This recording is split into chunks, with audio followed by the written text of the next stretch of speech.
vegetarian longer than I haven't been.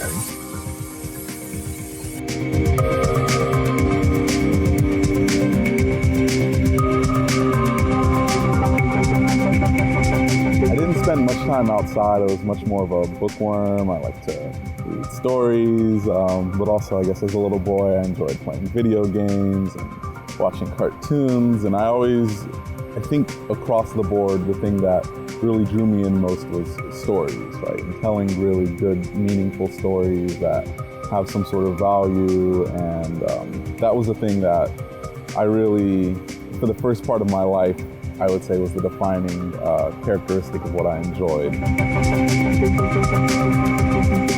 I was doing research for a school project, an assignment at the time. I believe I was 15, it might have been freshman or sophomore year of high school. I was looking up something unrelated. It was an assignment in a world history class, and at the time we were studying different religions. I believe I was researching Abraham. If you've ever been online and looked him up, different meanings and different representations in different religions.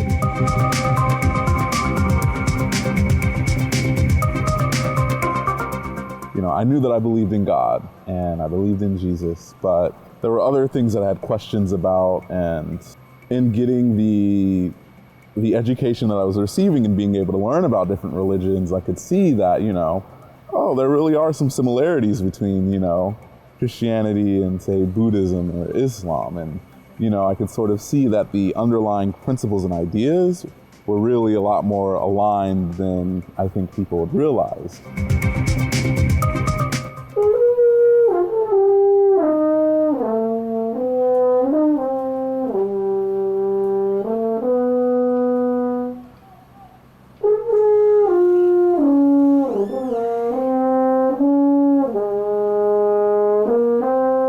In the 6th grade, I think when I might have been 10 years old, I started playing in a band class, and I ended up choosing the French horn as my instrument. I was very lucky because I'm left-handed, and it's the only instrument that is left-handed, the way it's built.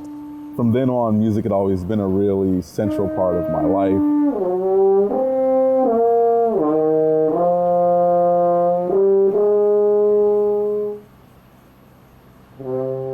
We didn't have a ton of really extravagant experiences or trips or anything like that, because I wouldn't say that we were, in poverty, but we sort of grew up lower middle class. Each of my siblings and I, we all have different dads, but growing up, my dad ended up being the one to marry my mom, and so ultimately he was the one who raised all of us. And for a while, we were all sort of, staying in the same house, and I had to share a room with my brother. And, like little boys, we'd get into tussles and have little fights or things like that. But, we're pretty close, and, whenever one of us needs advice, or, even if one of us just wants to talk, we can always call each other up and talk about those things.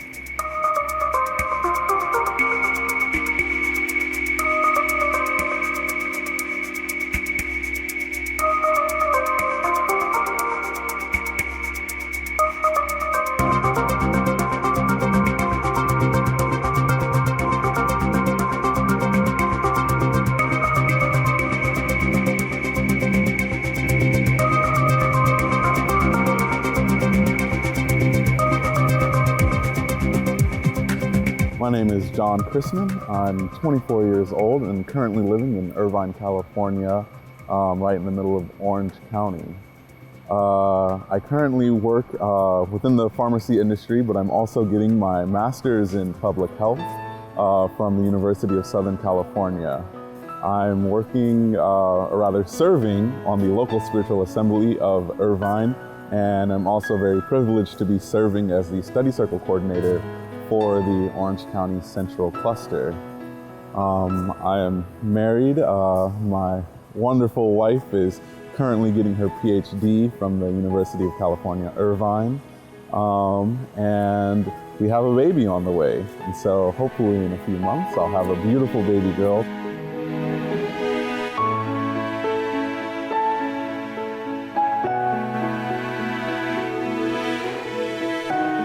was born in Virginia Beach, Virginia. It's right on the coast of the Atlantic Ocean. I had one older sister and one older brother. I was the youngest of three. I believe I was researching Abraham. If you've ever been online and looked him up, Abraham has different meanings and different representations in different religions.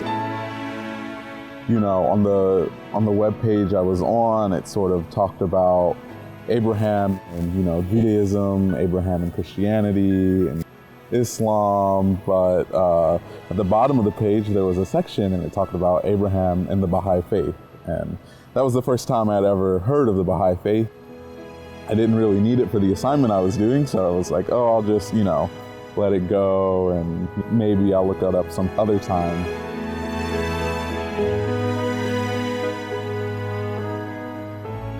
Fast forward a few months later, I ended up, doing some more research and looking something else up. And I think, this time I might have been looking up Moses for some other school assignment. And the same thing was at the bottom of the page, Moses in the Baha'i faith. And so this time I was like, oh, there's that thing again. I think this time I'm gonna, click on it and try and learn more about it. That was the very first time I'd ever seen anything about the Baha'i faith. I, read about some of the main principles, a little bit of the history.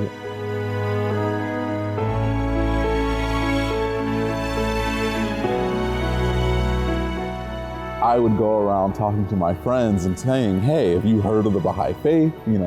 I just found out about this really cool religion, and it talks about the oneness of, mankind and the equality of men and women and all of these other things. And so before I'd even, learned anything myself, I was out teaching the faith. And so from there, I decided to, sort of explore further. And I, found the website for the, National Spiritual Assembly of the Baha'is in the US. And that was where I, got more material, got more information, and got some more facts.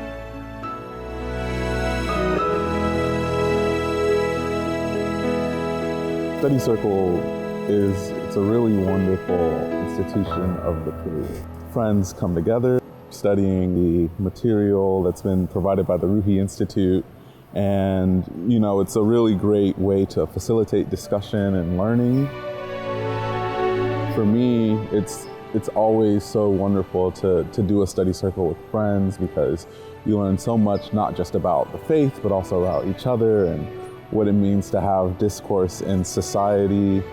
The really nice thing about study circles is that, you take such complex and deep topics, but they're presented in a way in which it's very digestible and easy to understand. So it's never challenging to really grasp the concepts that are presented in a study circle. So I met a woman in the community who said she has a son who's around my age, and that he and a few other college-aged youth get together at her home, and they do what is called a study circle.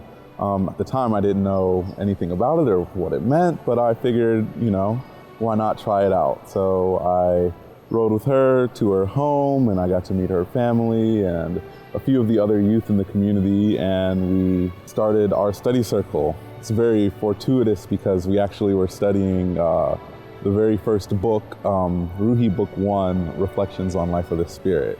And it sort of worked as a really nice introduction for me to, some of the Baha'i principles about, life and death, and a lot of other things that I think they're really hard to talk about in other settings, but thanks to the study circle and the study materials that we have, it was really easy to have these sort of conversations, even with people I had never met before. When I found the Baha'i faith, I realized, oh wow, this is a lot of things that I already believed inside, I believe in the harmony of science and religion, and the oneness of mankind, and that, the oneness of God, the oneness of religion, and that all religions come from the same source. That was something that I already felt in my heart. And so when I found the Baha'i faith, it felt like, this moment where I realized, wow, there's a name for this, right? This isn't just things that are in my head. This is an actual, religion that people believe in. And that's when I felt like I really needed to get into it.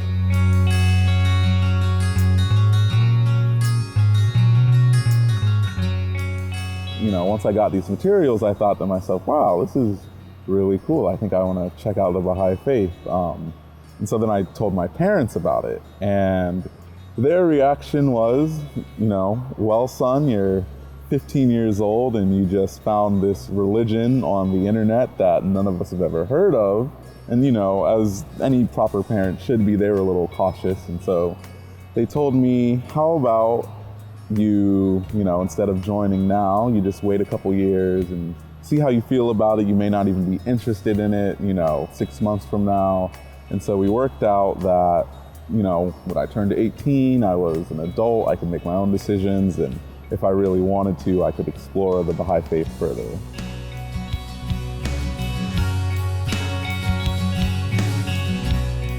So the first time I attended a study circle, it was a really auspicious day because that was also the first time I met my soon-to-be wife, or I guess future wife.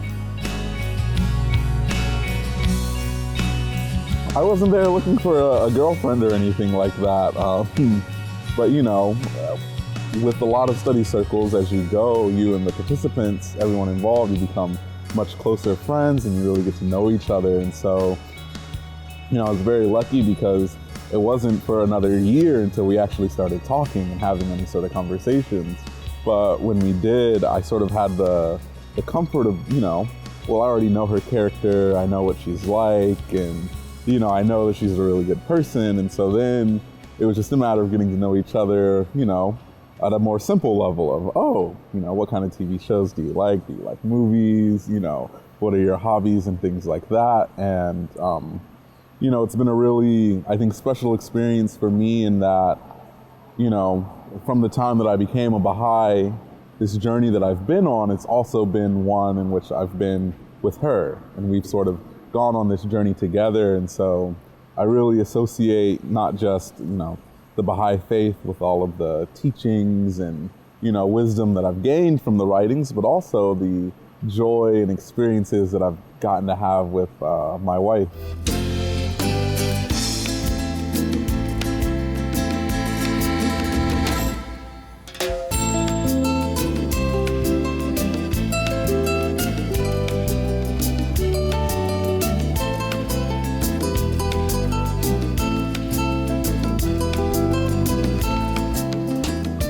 It was a really good time. We had a lot of friends and family there, and this actually wasn't our original venue. That week we were supposed to get married at a friend's house in their backyard, but there was a hurricane that came through, and so we had to find a different location, only to find out that the hurricane didn't even touch their house, and that we could have had it there the whole time. But things worked out, and it was a great time, and we got married at the end, so it's all good.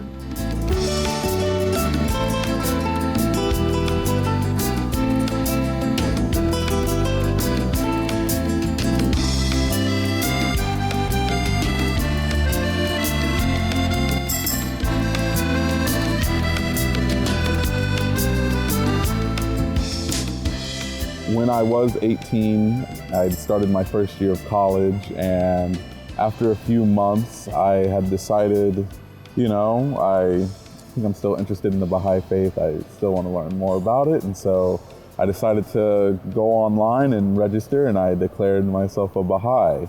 And it's funny because it wasn't for a couple of weeks before my parents found out, and when they did, they were really shocked, and they, I think they were more shocked because not only had I become a Baha'i, but I started going to Baha'i activities. I was attending devotionals and study circles, and, at the time I didn't have a car, so I was catching a ride with other Baha'is in the community, and they were like, son, you joined this religion, and now you're riding around with people you don't know and going to strangers' homes and things like that.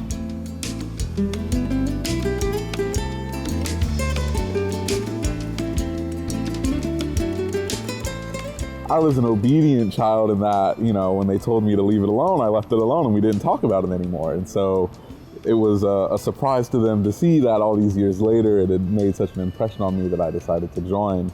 But once they did find out, then they started to do a little more research and try to learn about the faith. The real advantage came around when I started to invite them to other Baha'i functions, and they could meet other Baha'is and see, oh, this is what a devotional is, this is what a study circle is. And then once they started to do that, then they realized, oh, this Baha'i faith is pretty good. They, talk about God and, peace and the oneness of humanity, and they could really see that, this wasn't actually very different from Christianity at all, in that, we had sort of the same goals and the same ideas and underlying fundamental principles.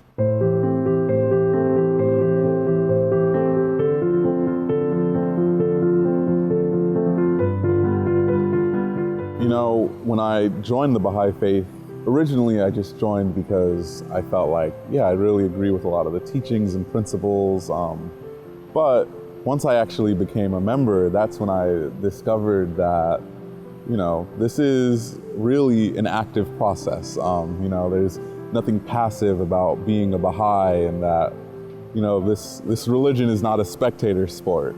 We were really, guided and shown that, we have a very important role in helping society to develop and, really helping to transform the spiritual character of, our communities and neighborhoods, as well as, our cities and nations, and ultimately the world. And, it was almost a little overwhelming at first to realize that I had this important part to play in, transforming the spirit of humanity. But, as I've continued to learn and grow, I've realized that, it's not this really huge enterprise in which, people have to lift up the weight of the entire world. Really, it's about the relationships we have with people and the interactions and the way we connect with one another. And that if I do my part to make sure that I'm treating people, the way they ought to be treated, and really, removing any prejudice or any hate or anything like that from my life. And if I lead with love, then ultimately I can, do what is needed to bring about this sort of moral and spiritual transformation.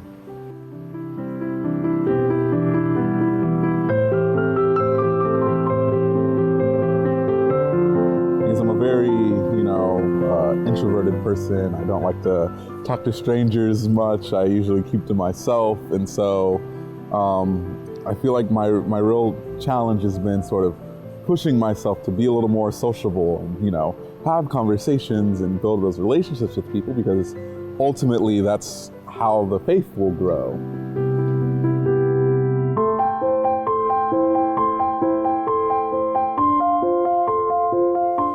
Looking back on things, as a 15-year-old, I had, closer to the perception of what you'd expect a 15-year-old to have than I do now. And I understand that, religion, it isn't just what you believe, but it's, sort of the way in which we live our lives, right? It's the way in which we structure our societies and how we engage with one another, not just as, neighbors and community members, but as, human beings with spirits and souls, and, the sort of implications of what all that means.